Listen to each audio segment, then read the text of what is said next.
लाल किताब के अनुसार सूर्य का पहले भाव में फल।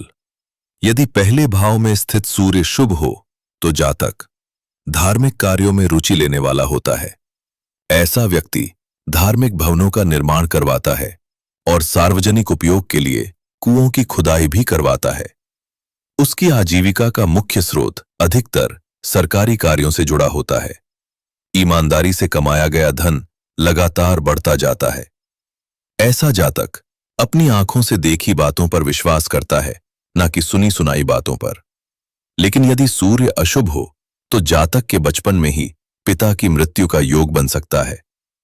यदि शुक्र 7वें भाव में स्थित हो तो दिन के समय बनाए गए शारीरिक संबंध पत्नी के स्वास्थ्य पर बुरा प्रभाव डाल सकते हैं। तपेदिक और लगातार बीमारी का भय बना रह सकता है। यदि पहले भाव का सूर्य अशुभ हो और मंगल 5वें भाव में स्थित हो तो संतान पर संकट आ सकता है। इसी प्रकार यदि शनि 8वें भाव में हो तो भी संतान सुख प्रभावित हो सकता है। यदि 7वें भाव में कोई ग्रह न हो तो 24 वर्ष की आयु से पहले विवाह करना शुभ माना गया है। अन्यथा 24वां वर्ष जीवन में भारी संकट लेकर आ सकता है। उपाय: 24 वर्ष की आयु से पहले विवाह कर लेना शुभ माना गया है। दिन के समय शारीरिक संबंध बनाने से बचें। अपने पैतृक घर में पानी के लिए हैंडपंप लगवाएं। घर के अंतिम भाग में बाईं ओर एक छोटा और अंधेरा कमरा बनवाना शुभ माना गया है।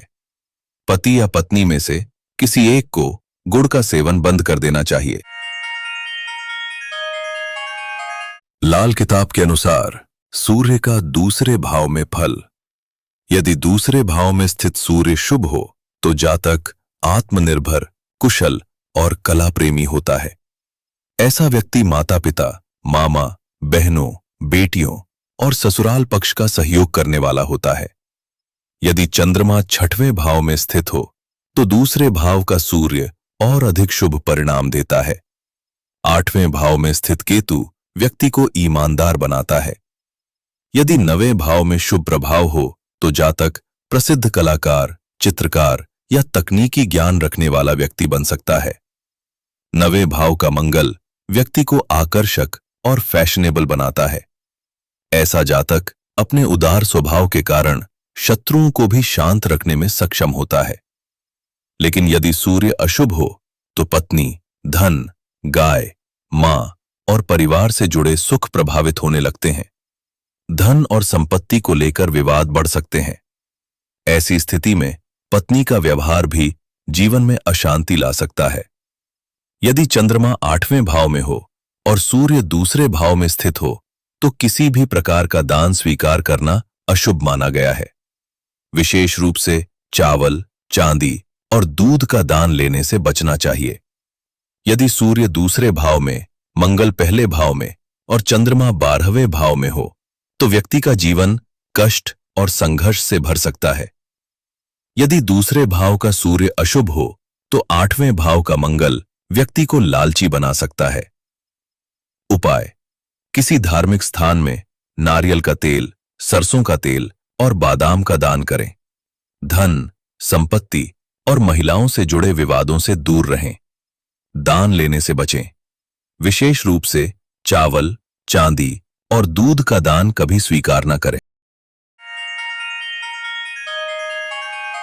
लाल किताब के अनुसार सूर्य का तीसरे भाव में फल। यदि तीसरे भाव में स्थित सूर्य शुभ हो तो जातक धनवान, आत्मनिर्भर और साहसी स्वभाव का होता है। ऐसे व्यक्ति को छोटे भाइयों का सहयोग प्राप्त होता है। उस पर ईश्वर की विशेष कृपा बनी रहती है। व्यक्ति अपनी बुद्धि और ज्ञान के बल पर धन कमाता है। उसे ज्योतिष, गणित और गूढ़ विद्याओं में विशेष रुचि हो सकती है। ऐसा जातक बौद्धिक कार्यों में सफलता प्राप्त करता है। लेकिन यदि तीसरे भाव का सूर्य अशुभ हो और चंद्रमा भी कमजोर स्थिति में हो तो घर में चोरी या डकैती जैसी घटनाओं का भय रहता है। यदि 9वां भाव भी पीड़ित हो तो पूर्वजों को आर्थिक कठिनाइयों का सामना करना पड़ सकता है। यदि पहला भाव अशुभ हो तो पड़ोसियों या आसपास के लोगों पर भी नकारात्मक प्रभाव पड़ सकता है। उपाय: अपनी माता को प्रसन्न रखें और उनका आशीर्वाद लें। दूसरों को चावल या दूध परोसना शुभ माना गया है। सदाचारी जीवन जिएं, बुरे कर्मों और गलत कार्यों से दूर रहें। लाल किताब के अनुसार सूर्य का चौथे भाव में फल। यदि चौथे भाव में स्थित सूर्य शुभ हो तो जातक बुद्धिमान, दयालु और अच्छा प्रशासक होता है। ऐसे व्यक्ति की आय का स्रोत स्थिर बना रहता है। वह अपने जीवन में धन, सम्मान और बड़ी संपत्ति अर्जित करता है। मृत्यु के बाद भी वह अपने वंशजों के लिए अच्छी विरासत छोड़कर जाता है। यदि चंद्रमा भी चौथे भाव में सूर्य के साथ स्थित हो तो जातक किसी नए शोध या खोज के माध्यम से बहुत धन प्राप्त कर सकता है। यदि बुध चौथे या 10वें भाव में हो तो व्यक्ति प्रसिद्ध व्यापारी बन सकता है।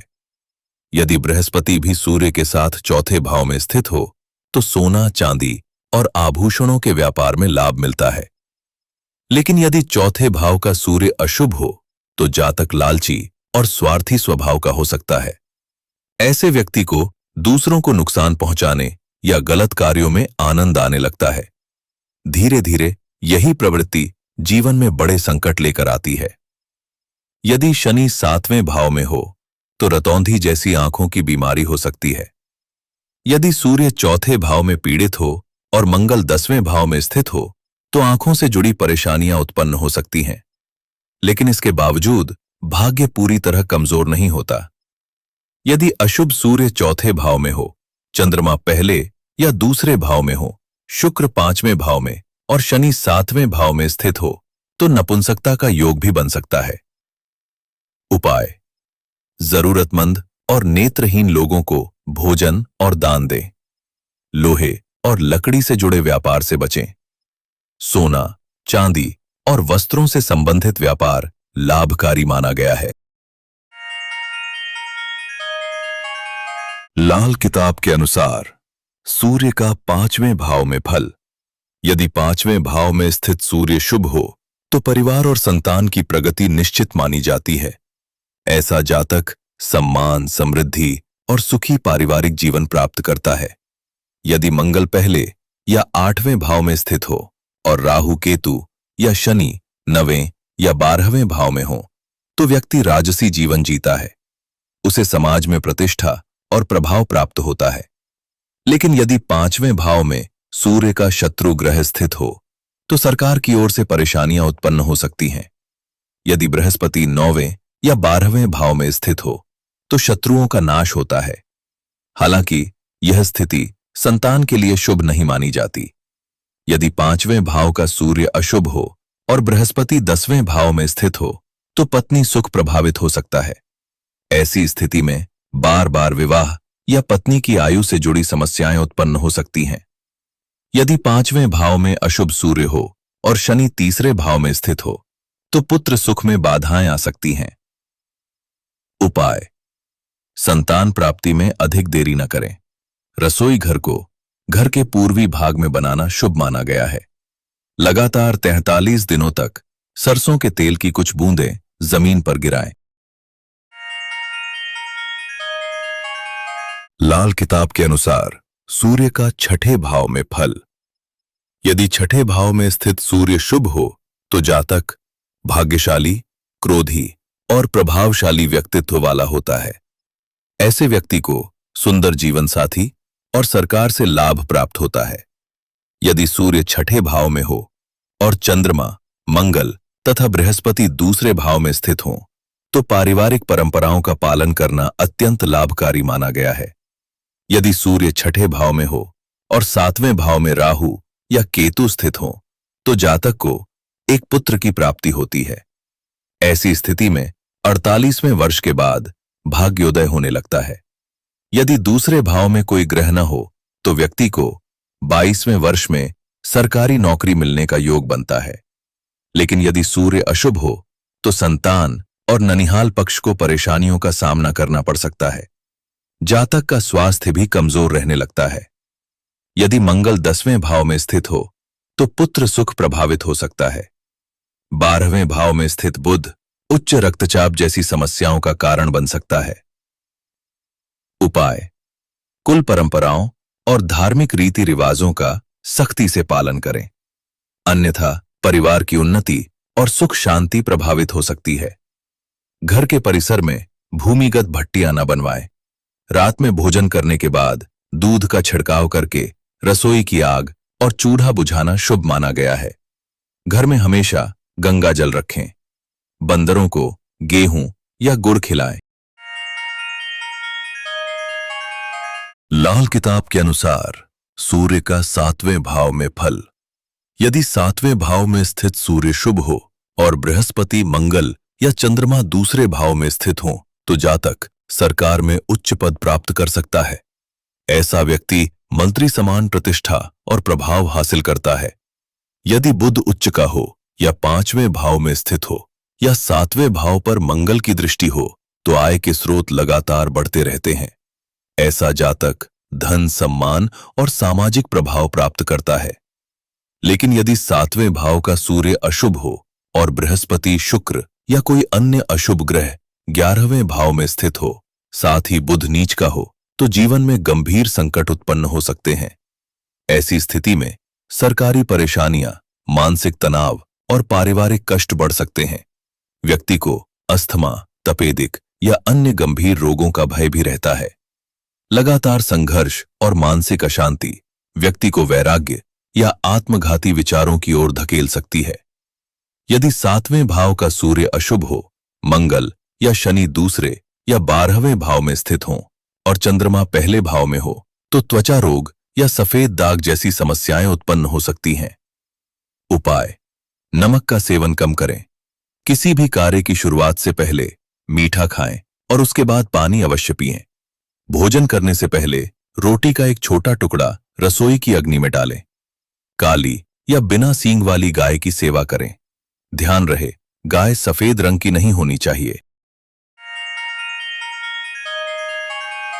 लाल किताब के अनुसार सूर्य का 8वें भाव में फल। यदि 8वें भाव में स्थित सूर्य शुभ हो तो 22वें वर्ष के बाद सरकार का सहयोग मिलने लगता है। यह व्यक्ति सत्यवादी, पुण्यवान और राजा समान जीवन जीने वाला माना जाता है। उसके भीतर आत्मविश्वास और प्रभावशाली व्यक्तित्व होता है। शत्रु आसानी से उसका नुकसान नहीं कर पाते। लेकिन यदि 8वें भाव का सूर्य अशुभ हो तो दूसरे भाव में स्थित बुध आर्थिक संकट उत्पन्न कर सकता है। ऐसी स्थिति में जातक का स्वभाव अस्थिर हो जाता है। व्यक्ति अधीर, मानसिक रूप से परेशान और स्वास्थ्य संबंधी समस्याओं से घिरा रह सकता है। जीवन में बार बार धन हानि और मानसिक तनाव का सामना करना पड़ सकता है। उपाय: घर में सफेद कपड़े न रखें। दक्षिणमुखी घर में रहने से बचें। किसी भी नए कार्य की शुरुआत से पहले मीठा खाएं और उसके बाद पानी पिएं। यदि संभव हो तो जलती हुई चिता में तांबे के सिक्के डालना शुभ माना गया है। बहते हुए पानी में गुड़ प्रवाहित करें। लाल किताब के अनुसार सूर्य का 9वें भाव में फल। यदि 9वें भाव में स्थित सूर्य शुभ हो तो जातक भाग्यशाली, धार्मिक और सम्मानित जीवन जीने वाला होता है। यह व्यक्ति अपने पिता, गुरुओं और धर्म के प्रति आदर भाव रखता है। उसे समाज में प्रतिष्ठा और लोगों का सम्मान प्राप्त होता है। ऐसे जातक का भाग्य धीरे धीरे लेकिन लगातार मजबूत होता जाता है। यदि व्यक्ति सत्य और धर्म के मार्ग पर चलता रहे, सरकारी सहयोग, धन और सफलता प्राप्त होती है। लेकिन यदि 9वें भाव का सूर्य अशुभ हो तो पिता से मतभेद, भाग्य में रुकावट और मानसिक अशांति बढ़ सकती है। ऐसी स्थिति में व्यक्ति धार्मिक मार्ग से दूर होने लगता है। जीवन में सम्मान और स्थिरता बनाए रखने के लिए सही आचरण अत्यंत आवश्यक माना गया है। यदि अशुभ प्रभाव अधिक हो तो पिता के स्वास्थ्य और पारिवारिक संबंधों में भी तनाव उत्पन्न हो सकता है। उपाय: बुजुर्गों और पिता का सम्मान करें। धार्मिक कार्यों में रुचि रखें। झूठ और अधर्म से दूर रहें। गरीबों और जरूरतमंद लोगों की सहायता करें। घर में स्वच्छता और सात्विक वातावरण बनाए रखें। लाल किताब के अनुसार सूर्य का 10वें भाव में फल। यदि 10वें भाव में स्थित सूर्य शुभ हो तो जातक को सरकार से सहयोग, सम्मान और लाभ प्राप्त होता है। ऐसा व्यक्ति स्वस्थ, आर्थिक रूप से मजबूत और प्रभावशाली होता है। उसे सरकारी नौकरी, वाहनों और कर्मचारियों का सुख प्राप्त हो सकता है। लेकिन ऐसे जातक का स्वभाव कई बार संदेहपूर्ण भी हो जाता है। वह दूसरों पर जल्दी विश्वास नहीं करता। यदि 10वें भाव का सूर्य अशुभ हो और शनि चौथे भाव में स्थित हो तो बचपन में पिता के कष्ट या पिता की मृत्यु का योग बन सकता है। यदि सूर्य 10वें भाव में हो और चंद्रमा 5वें भाव में स्थित हो तो आयु पर प्रतिकूल प्रभाव पड़ सकता है। यदि चौथे भाव में कोई ग्रह न हो तो व्यक्ति सरकारी सहायता और लाभ से वंचित रह सकता है। जीवन में संघर्ष बढ़ सकता है और मेहनत के बाद भी अपेक्षित सफलता देर से मिलती है। उपाय: काले और नीले वस्त्र पहनने से बचें। लगातार 43 दिनों तक किसी नदी या नहर में तांबे का एक सिक्का प्रवाहित करें। मांस और मदिरा का सेवन न करें। लाल किताब के अनुसार सूर्य का 11वें भाव में फल। यदि 11वें भाव में स्थित सूर्य शुभ हो तो जातक शाकाहारी, अनुशासित और परिवार का मुखिया बनने वाला होता है। ऐसा व्यक्ति समाज में सम्मान प्राप्त करता है और सरकार से भी लाभ मिलने की संभावना रहती है। उसके जीवन में धन, प्रतिष्ठा और पारिवारिक प्रभाव बना रहता है। कहा जाता है कि ऐसे जातक को संतान सुख भी प्राप्त होता है। लेकिन यदि 11वें भाव का सूर्य अशुभ हो और चंद्रमा 5वें भाव में स्थित हो, साथ ही सूर्य पर किसी शुभ ग्रह की दृष्टि न हो, तो यह स्थिति आयु पर प्रतिकूल प्रभाव डाल सकती है। ऐसी अवस्था में मानसिक तनाव, शारीरिक कमजोरी और पारिवारिक परेशानियां बढ़ सकती हैं। जीवन में स्थिरता बनाए रखने के लिए सात्विक जीवन और संयम आवश्यक माना गया है। उपाय: मांस और शराब का सेवन न करें। रात में सोते समय अपने सिरहाने बादाम या मूली रखकर सोएं। अगले दिन उसे किसी मंदिर में दान कर दें। ऐसा करने से आयु और संतान सुख में वृद्धि होती है। लाल किताब के अनुसार सूर्य का 12वें भाव में फल। यदि 12वें भाव में स्थित सूर्य शुभ हो तो जातक 24 वर्ष की आयु के बाद अच्छा धन कमाने लगता है। ऐसे व्यक्ति का पारिवारिक जीवन सामान्यतः सुखी माना जाता है। यदि शुक्र और बुध साथ में स्थित हों तो व्यापार में लाभ मिलता है। आय के नियमित स्रोत बनने लगते हैं और आर्थिक स्थिति धीरे धीरे मजबूत होती जाती है। लेकिन यदि 12वें भाव का सूर्य अशुभ हो तो जातक मानसिक तनाव, अवसाद और आर्थिक हानि का सामना कर सकता है। विशेष रूप से मशीनरी, वाहनों या व्यापार में नुकसान होने की संभावना रहती है। ऐसी स्थिति में सरकारी दंड या कानूनी परेशानियां भी उत्पन्न हो सकती हैं। यदि पहले भाव में कोई पाप ग्रह स्थित हो तो व्यक्ति को रात में बेचैनी और नींद की समस्या बनी रह सकती है। मानसिक शांति बनाए रखने के लिए धार्मिक और सात्विक जीवन अत्यंत आवश्यक माना गया है। उपाय: घर में हमेशा एक खुला आंगन रखें। धार्मिक और सत्यवादी जीवन जिएं। घर में एक चक्की रखना शुभ माना गया है। अपने शत्रुओं को भी क्षमा करने का प्रयास करें। अगर आपको ये वीडियो पसंद आया हो तो कृपया एक कमेंट जरूर करें, वीडियो को लाइक करें और चैनल को सब्सक्राइब करें। आपका एक छोटा सा समर्थन हमारे लिए बहुत मायने रखता है और हमें आगे भी ऐसे इंफॉर्मेटिव वीडियोस बनाने की प्रेरणा देता है। धन्यवाद।